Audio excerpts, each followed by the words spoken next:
This episode of Trifles is made possible by listeners like you who support us on Patreon and Substack. To learn more, go to patreon.com/trifles or trifles.substack.com. Welcome to Trifles, a weekly podcast about the Sherlock Holmes stories. It is, of course, a trifle, but there is nothing so important as trifles. Yes, there were men that were dancing, creeping, and crooked, but there are so many other details to pick apart in the stories. Pray, be precise as to details. You know the plots, but what about the minutiae? What's a tantalus? Or a gasogene? And what's the difference between a hansom cab and a four-wheeler? You are very inquisitive, Mr. Holmes. It is my business to know what other people don't know. Scott Monty and Burt Wolder will have the answers to these questions and more in Trifles. The game's afoot. Episode 435, An Aborted Avatar. Hello and welcome to Trifles, the Sherlock Holmes podcast where we get into the details in the Sherlock Holmes stories.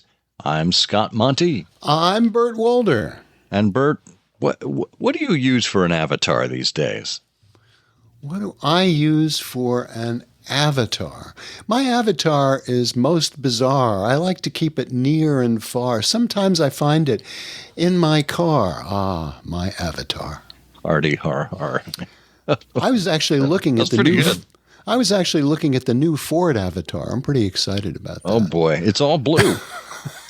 Yeah. One comes in blue. Yeah. Well, we have an interesting episode for you here today. This is an extra long month when you look at the calendar lineup of the number of Wednesdays in April. We have 5, so we get an extra episode in this month.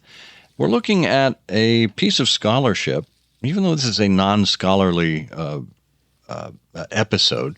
We were inspired by a piece by Antony Boucher from the Baker Street Journal, Volume 9, Number 3, from 1959, a piece called An Aborted Avatar. What is it? What is it all about? Well, you'll find out shortly. Before we get to that, though, I did want to acknowledge that we made, well, I don't want to call it an error. I'd rather call it an oversight in our last episode. Remember, we talked about gypsies in the canon. And, well, I suppose this is where we give away the game and let people know that some of our research involves doing a word search of a PDF of the Sherlock Holmes canon. And word searches are only as good as the searcher. They're only as good as the spelling. Well, that's exactly it. We spelled gypsy the way I think we typically do, which is Gypsy. When in fact, Conan Doyle used 2 variations in the spelling. The other one being Gipsy. And we didn't pick up on the secondary spelling. And there were a number of instances where that came up in other stories that we had not mentioned. Do you happen to have those at hand, Bert? No. I didn't think so. Good. That's why you asked. No. Yeah, I'm looking to put you on the spot. No, I actually do have those myself. Anna told us about those, didn't she? Anna Behrens told us, and David Rosenbaum told us as well. There is, in The Hound of the Baskervilles, Murphy, a gypsy horse dealer, had been on the moor at the time of Sir Charles's death, and Dr. Mortimer, when he was asked about the initials LL, which of course you remember for Laura Lyons, he said, there are a few gypsies and laboring folk for whom I can't answer, but among the farmers or gentry, there is no one whose those initials are. And also Vincent Spaulding in The Red-Headed League. He explained that his pierced ears were done by a gypsy. when he was a lad. And, of course, there's also in the Priory School, Lord Salter's cap was found in possession of gypsies. And you would think that they received some of the blame or suspicion as well. So there we go. We got the Hound of the Baskervilles, the Priory School, and the Red-Headed League, also involving gypsies. Now here's a canonical footnote for you. Why? Why were two different spellings of that word used at different times in the canon? Was it, if we went back to the manuscripts, would we see that, no, Conan Doyle wrote it with the same spelling both times, or all times, or did, in fact, is this an error on Conan Doyle, or is it an error on an editor or a publisher or a typesetter? I don't know. That's a good question. Well, I know the version with the I in it was a British spelling, and the one with the Y is the more widely, I guess, internationally recognized. So at some point, Conan Doyle was feeling more international, but that actually begs the question, because in The Speckled Band, he uses both instances of the spelling. Well, that can't be right. Yes. I mean, I'm sure it is right, but I mean, if we went back to the Strand, is that how it would have appeared? I can't imagine Greenhouse Smith would have, the editorial team at the Strand would have, unless they were interchangeable at the time, but I can't imagine that either. So I've pulled down my illustrated Strand, and I look at the phrase where we initially picked it up in our word search in The Speckled Band, which was, he had no friends at all save the wandering gypsies. And I look in the illustrated Strand, and he had no friend at all except the wandering gypsies. Gypsies is spelled with an I in the Strand and a Y in our PDF. Aha. But then when you get to the end of The Speckled Band in our PDF, it is once again spelled with an I rather than a Y, which is consistent with what we have in the Strand. So interesting. Maybe someone spell check when they imported it into that PDF auto-corrected it, because the I is the British spelling. So is it safe to say that we presume Conan Doyle consistently wrote it with an I? I would hope so. If not, I'm going to blame Dr. Watson. Yeah. Yes. But I think you can really blame. This is a case where clearly the blame is at the hands of Conan Doyle, because as you know, Scott, he was, of course, the literary agent. An eye doctor. Oh, my God.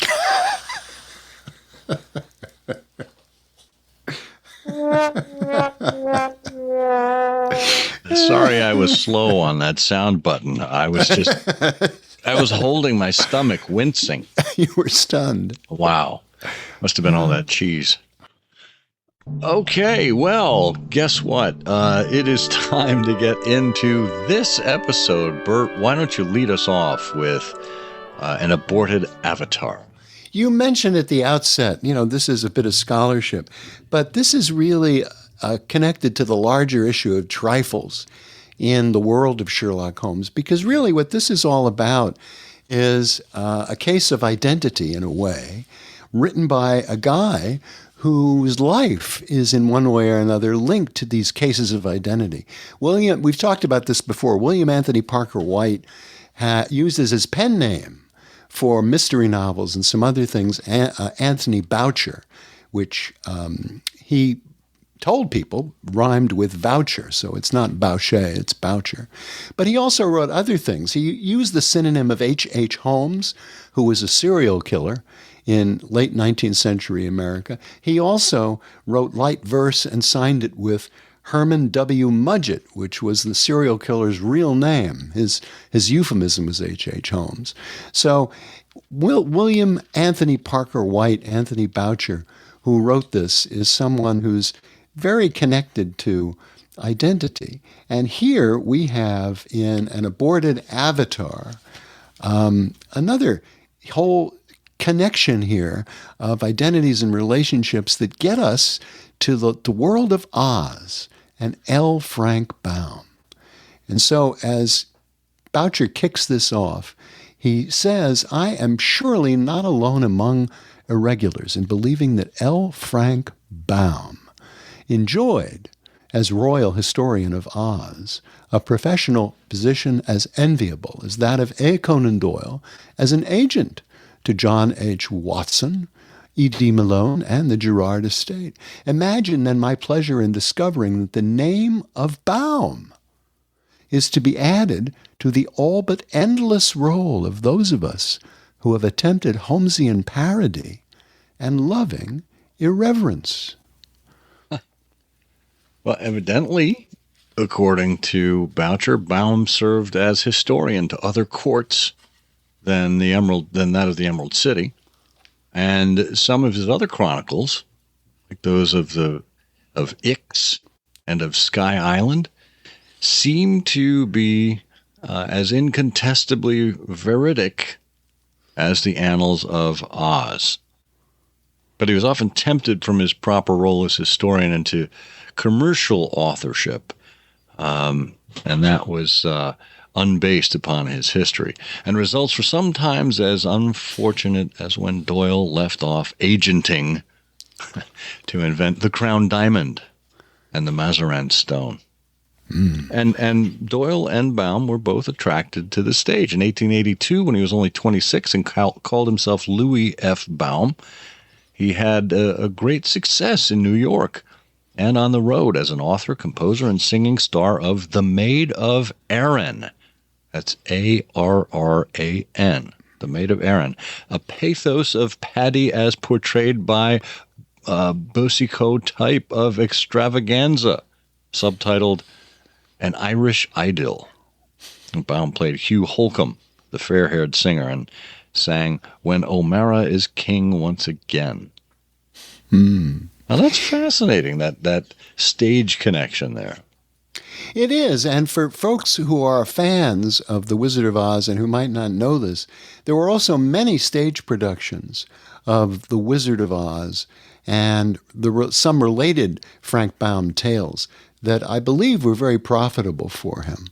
But Boucher goes on and says 20 years later, when he was a highly successful writer for children, only the very first Oz history had then appeared, Baum joined with the composer Paul Tietjens to create The Wizard of Oz, one of the most successful operettas of the first quarter of this century.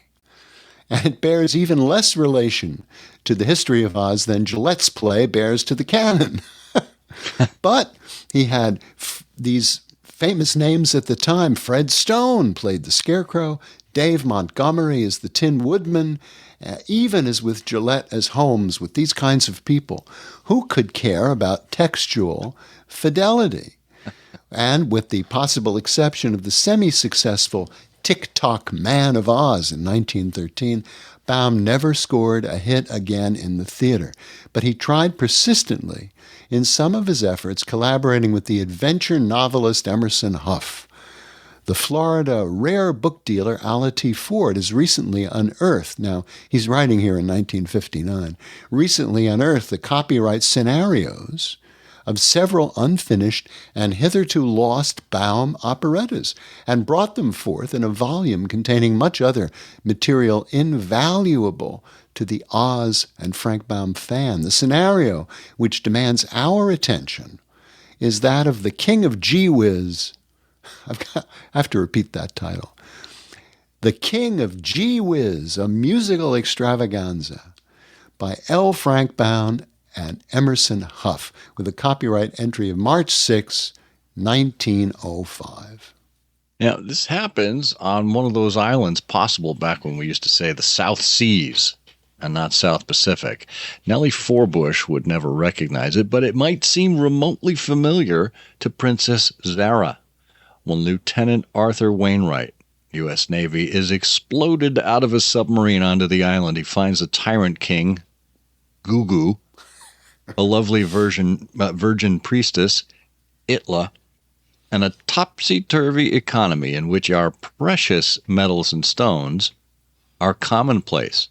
What Wainwright has imported from his own civilization are three objects: a pipe, a bar of soap, and a novel by Marie Corelli to divert the raging tyrant, who's talking of death sentences for intruders who kiss priestesses. So Wainwright blows soap bubbles with his pipe, and Gugu is delighted. But Wainwright fears the future. What happens when he uses up the only bar of soap on the whole Isle of Gee-Whiz? Well into the second act, Baum and Huff bring a new cast of characters in, survivors from an opportunely wrecked yacht. Among these 14 new personages is Willie Cook, a fat missionary who's imperiled from many directions. There are those, both native and European, who see his possibilities as a barbecue. There's also an Inca widow, née Hansen, who comes from Peru, where the Peruns come from. He looks on him as a potential father to her 7 Inca kids. And the oracle of the island proclaims that a very excellent quality of soap can be made of missionaries. Now, friends, don't despair. We're getting to Sherlock Holmes. Trust us on this. Boucher goes on and says, when the last of the original bar of soap is used up, the oracle now advises that soap shall be made of the missionary and the Corelli novel. The pirate and Sir Isaac proceed to put the missionary in a kettle. A flame appears under the kettle. Presently, a large quantity of very excellent soap is drawn off from the kettle and cut into bars. Unfortunately, there is so much soap now that it loses all value, as did the gold originally.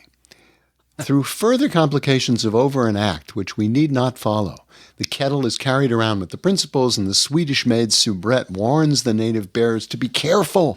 As she explains, this is the warmed-over missionary, or such of him as was not used in making soap. Toward the very end, when everyone's getting ready to pair off and sing the finale, the kettle, borne by 2 servants, is violently agitated. There emerges from it Willie Cook, who bows and declares that he is none other than, wait for it, Sherlock Holmes, and who has not been dead at all. May I venture that Holmes may justly have brought this satire upon himself, with the theatricality of his reappearance and the inadequacy of his explanations. And Gillette's audacity in marrying Holmes off is topped. The Inca widow falls upon the missionary's neck. The kids group about his legs, calling, "Papa, Papa!" The other characters duly couple, and the lights change for the great transformation scene. Let us take leave of the oddest theatrical avatar of Holmes ever conceived, if mercifully not carried to full term.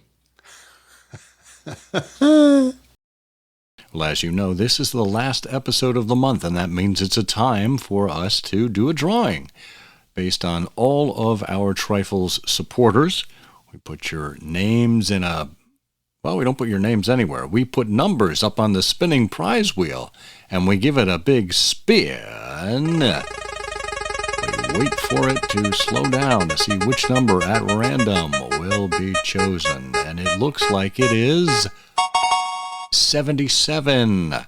Number 77, and that looks like it is Jay Brash. Jay, congratulations.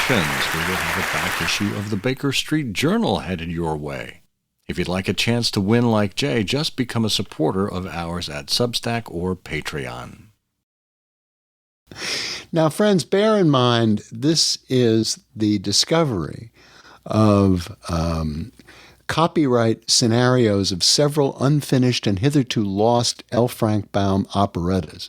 So if you're going down to over to the internet to try to get your copy of The King of Gee-Whiz, a musical extravaganza by L. Frank Baum and Emerson Huff, you're probably not going to find it. But also bear in mind this is a copyright entry of March 1905. And here in L. Frank Baum's draft operetta was this reappearance of Sherlock Holmes. And that is just a trifle. It is, of course, a trifle, but there is nothing so important as trifles. Please join us again next week for another installment of Trifles.